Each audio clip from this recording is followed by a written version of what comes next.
Hello दोस्तों, welcome to my YouTube channel Islamic name. मेरा नाम साक्षी है।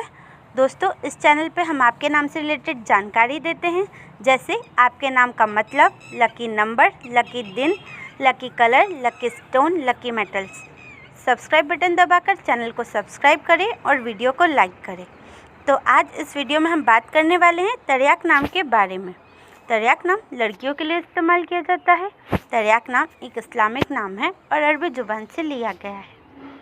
तरियाक नाम का मतलब होता है मेडिसिन, मतलब दवा।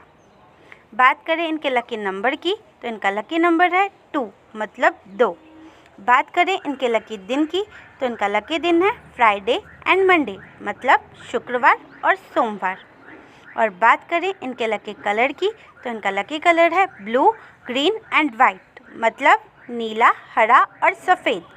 और बात करें इनके लकी स्टोन की, तो इनका लकी स्टोन है एमराल्ड। एमराल्ड का मतलब होता है पन्ना।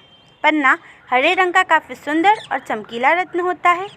लकी मेटल्स की बात करें तो इनका लकी मेटल है सिल्वर, मतलब चांदी। अगर आपका नाम तरियाक है तो कमेंट बॉक्स पर अपना नाम ज़रूर लिखें। ये जानकारी अगर आपको अच्छी लगी हो तो हमारे चैनल को सब्सक्राइब करें और वीडियो को लाइक करें। अगर आप अपने नाम के बारे में जानना चाहते हैं तो कमेंट बॉक्स पर अपना नाम ज़रूर लिखें। अपने दोस्तों के साथ इस वीडियो को शेयर करें।